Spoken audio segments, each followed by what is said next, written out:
Bienvenidos a Canal 7 Televalencia, bienvenidos a Vis a Vis, que como saben es un programa de entrevistas en el que intentamos siempre entrevistar a personajes de interés y de actualidad, y hoy tenemos con nosotros al concejal de Patrimonio del Ayuntamiento de Valencia, que es Alfonso Novo, al que le damos la bienvenida y las gracias por estar con nosotros. ¿Qué tal? Buenas tardes. Nada, igual, gracias a vosotros por invitarme.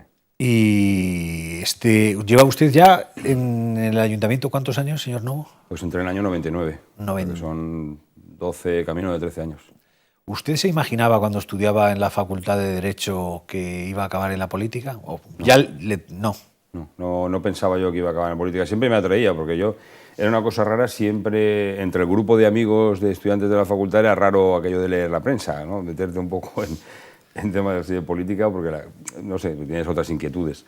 Y a mí siempre me gustaba y además llamaba la atención un poco de mis compañeros, ¿no? Pero tampoco imaginaba en aquel momento que una cuestión que a mí me atraía, no sé por qué, no me imaginaba que pudiera acabar efectivamente como ha acabado en política, ¿no? Pero cuando usted estudiaba Derecho no pertenecía ni a ninguna asociación de estudiantes ni nada por el estilo. Nada, para nada. La única asociación de estudiantes a la que usted pertenecía eran el grupo de amigos que cantábamos y hacíamos música por ahí. Efectivamente, Sí, nada más. Nada más. ¿Y cómo nació su espíritu y su interés o meterse en política? Pues un poco, yo creo que por aquello... ¿Quién le inició en...? No, yo creo que esa misma inquietud, que no hacía que me imaginara que posiblemente fuera a estar en política, bueno, pues tanto tiempo, llegar a involucrarme tanto, pero sí que había una inquietud de preocupación por, sobre todo, fíjate, por cuestiones muy valencianas, ¿no? Yo creo que aquello, eso sí fue lo que despertó un poco en mí, el intentar defender por encima de otras cuestiones todo aquello que afecta a los valencianos, conseguir un poco que estuviera más reconocida la ciudad, que nuestro fuero interno y nuestra autoestima fuera más elevada. Es decir, esas cuestiones que al final redundan lógicamente en el bienestar también de los valencianos, pues era uno de los temas que más me preocupaba, y de ahí nació un poco la cuestión de entrar en política. Sí. ¿Y usted se mete entonces en Unión Valenciana? Yo entré en Unión Valenciana efectivamente en el año 80 y... no recuerdo exactamente, pero posiblemente sobre el 87, 86, al poco de acabar la carrera. Y le ponen en las listas en las que se presenta como candidato el señor Lizondo y usted va en las listas como concejal. No. Yo fui al Parlamento Europeo. Yo estuve de diputado en el Parlamento Europeo en el año 95, entre el 95, 96 y 98, una cosa así. Y ahí estuve en el Parlamento Europeo, luego volví y fue cuando ya vino un poco la debacle a raíz de la muerte de Vicente González Elizondo, y cuando pues se escindió, digamos, el partido, que yo ya lo que quedaba pues no era nada lo que tenía que ver cuando se fundó, cuando estábamos ahí, y fue un poco cuando nos escindimos, y a partir de ahí fue dar el siguiente paso al poco tiempo, porque estamos hablando de que la escisión fue sobre el año 97, una cosa así, si no recuerdo mal, y en el año 99 yo ya entré como concejal en el Ayuntamiento Popular, efectivamente en la lista encabezada por Rita Barberá. Su experiencia europea, ahora que estamos viviendo estos momentos tan intensos en el que parece que los europeos del norte no quieren mucho a los europeos del sur, ¿cómo vivió usted esa experiencia en el Parlamento Europeo? Bueno, yo sinceramente creo que esa reticencia siempre ha existido. Es decir, que nosotros por sistema, con independencia de que tuviéramos que tener muy buenas relaciones con los países del norte, y estoy hablando fundamentalmente pues de Dinamarca, Alemania, Holanda, Reino Unido, en la medida que podía afectarles o no, Francia. Luego sí que formábamos pues otro gran paquete, digamos, con los países del sur, ¿no? De Portugal, España, Italia, Grecia en menor medida, pero sí era un poco... Había una visión distinta de la Europa del norte, de la Europa centro-norte o de la Europa sur, que era el caso un poco... Y eso costaba, efectivamente, ¿no? También es verdad que nosotros entramos en la Unión Europea, entonces Comunidad Económica Europea, en el año 86, y poco a poco yo creo que aquello pues fue consolidándose efectivamente dentro de la propia Unión, con compromisos importantes. Pero siempre había un trato un poco especial para los países del sur, ¿no? Tenías que evidenciar mucho más y demostrar muchísimas más cualquier cuestión para que al final se te pudiera financiar un proyecto, se te pudiera pues echar una mano en el caso de unas inundaciones. Es decir, que al final, claro, entonces éramos objetivo 1, además, la Comunidad Valenciana, con lo cual, porque la renta era inferior, si no recuerdo mal, al 75% de la media, con lo cual recibíamos muchos fondos también de Europa, que eso yo creo que nos vino muy bien en la Comunidad Valenciana, porque eso permitió hacer muchas infraestructuras en la comunidad que posiblemente sin esa ayuda no la tendríamos ahora. En aquel momento además era deficitaria, es decir, la aportación que hacía España a la Unión Europea era inferior a lo que recibía. Eso ya ha cambiado, claro, porque efectivamente se ha dejado de ser objetivo 1 en la comunidad y otras regiones, otras comunidades autónomas, y porque además vía fondos de cohesión también están entrando menos fondos al país, ¿no? Pero sí que había un trato, yo creo que diferenciado de los países del sur con los países del norte. De hecho, yo creo que cuando se dejan de percibir fondos de cohesión es en el 2007, cuando España empieza a ser un país que da más dinero que recibe. Exacto. Y me imagino que probablemente esos 20 y tantos años que hemos estado en esa situación han servido también un poco para que hayamos creído que ese dinero iba a seguir fluyendo, y cuando deja de fluir más la crisis, se agudiza una situación como la actual. Pues de todo un poco, yo creo que todo influyó, y eso efectivamente seguro que tuvo su porcentaje, no sé en qué medida, pero seguro que efectivamente el hecho de tener unos fondos de cohesión que venían fundamentalmente al país para financiar infraestructuras, desde el momento que eso se corta, si quieres mantener el mismo nivel de inversiones, yo creo que posiblemente eso fuera un error en su momento, ¿no? Es decir, intentar mantener el mismo nivel de inversiones teniendo en cuenta que ya no cuentas con esos fondos, pues lógicamente el esfuerzo que hacen las administraciones españolas, ya sea la del Estado o de las comunidades autónomas, es muy superior, y efectivamente posiblemente no estuviera preparado para eso, ¿no? Pero luego al final también mucha gente protestaba porque, bueno, en el sentido de que decían que si los alemanes, pues al final se quejaban que si venían muchos fondos, ¿no? Yo siempre he creído que al final en Alemania era rentable estas cuestiones, ¿no? Porque todo lo que venía vía financiación económica, con un gran porcentaje de fondos alemanes que formaban ese gran paquete de la Unión y que luego se destinaban a los países, entre ellos España, luego eran las propias empresas alemanas, empresa industria alemana, la que de alguna forma era beneficiaria del proyecto, o del trabajo, de la infraestructura o del estudio. Es decir, que al final de alguna manera revertía el dinero que de alguna indirecta o directamente nos venía a nosotros, indirectamente le revertía a las industrias de las empresas alemanas, con lo cual, si no, desde luego me imagino que habría sido insostenible, ¿no? En una situación como la actual, es la primera vez que usted está en política en la que se vive una situación tan compleja, ¿no? Porque España en los últimos 20 y tantos años en los que usted está en política prácticamente ha crecido el PIB durante los últimos 19 años, menos los 2 últimos, ¿no? Me imagino que el planteamiento que se tiene que hacer como político, usted y todos los que están en política, es completamente diferente, ¿no?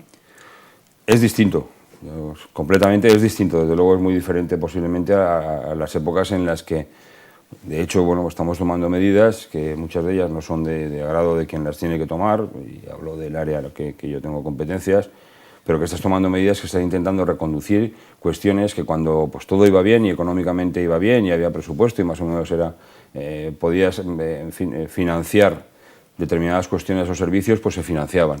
Eso ha llegado a un punto en el que posiblemente, y yo creo que se ha dicho muchas veces, no voy a decir nada nuevo, pero yo creo que tenemos que ser lo suficientemente inteligentes todos, absolutamente todos, para poder sacar de este mal momento, porque verdaderamente, bueno, para algunas personas es un mal momento, para las administraciones no es el mejor momento, pero tenemos que ser capaces de sacar de aquí lo mejor. Es decir, lo mejor es de reconducir muchísimas cuestiones de orden interno y de orden externo en cuanto a inversiones, en cuanto a organización administrativa, en cuanto a financiación de proyectos. Es decir, todas estas cuestiones yo creo que se tienen que mirar con mucha más lupa, y tenemos que aprovechar esta situación difícil y complicada para que cuando salgamos de aquí no haya nadie con la mentalidad de decir voy a ver si en el 13 o en el 14 recuperamos como estábamos en el 7. Yo creo que tenemos que partir de la base de que aquello va a ser o va a tardar muchísimos años en volver. Es decir, a partir de ahora tenemos que reconducirlo para que al final sea, desde el punto de vista de la administración, viable, desde el punto de vista del ama de casa o de la familia, que sean asumibles determinados gastos, que al final todos hagamos lo que verdaderamente podemos hacer, y sobre todo las administraciones en este caso. ¿Con ese ánimo es con el que se ha negociado con los trabajadores de la AMT en el último convenio, que ha sido uno de los más complicados y difíciles que ha tenido el Ayuntamiento de Valencia? Absolutamente, con ese ánimo, con ese objetivo.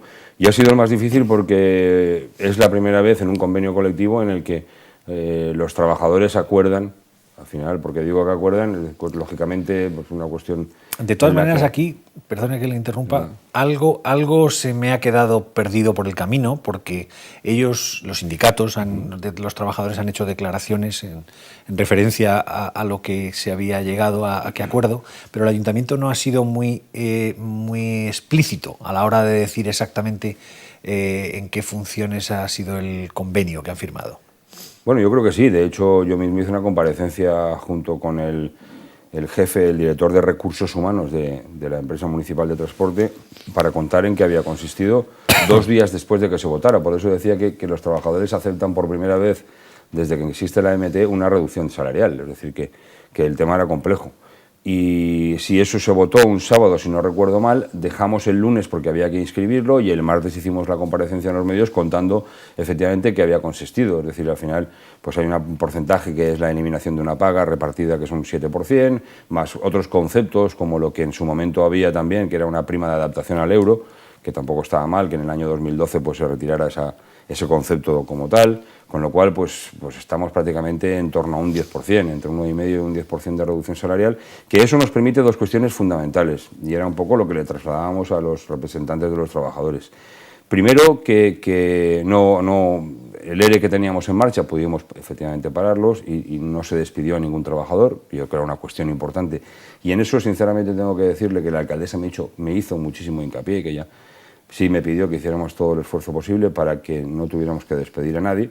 Pero es que a mayor abundamiento había un segundo elemento que, si cabe, si no tan importante que lo es como este, es igual, y es garantizar la viabilidad futuro de la empresa. Es decir, si no hubiéramos reducido ese salario, yo creo que el ayuntamiento no hubiera podido aportar o continuar aportando esas cantidades en torno a los 60 millones anuales, en algunos casos más, de 60 millones de euros todos los años, para poder financiar todas esas partes de los títulos de billetes y de viajes que no paga el usuario. Es decir, porque al final pensemos que si un billete sencillo, y no quiero extenderme demasiado, pero si un billete sencillo vale 1,5 €, el viaje en bonobús vale en 70 céntimos. Es decir, que hay una reducción, hay una bonificación importante, que lógicamente eso, como el bono oro para pensionistas, jubilados y discapacitados, todas esas cuestiones las está asumiendo directamente el ayuntamiento. De no haber sido así y de no haber reajustado un poco esas cantidades en estos momentos, posiblemente el año que viene pues no se habría podido dotar de esa partida, habríamos tenido que subir muchísimo más los billetes, habríamos tenido que despedir a parte de la plantilla, en fin, habríamos tenido que reducir líneas. Es decir, esa era una cuestión, yo creo que importante y vital, que al final, afortunadamente, entre todos, bueno, pues pudimos negociar y encontrar ese punto, y desde luego también pues los trabajadores, como digo, que votaron en la asamblea, pues al final también aceptaron, que tiene mérito también, una reducción voluntaria de ese salario.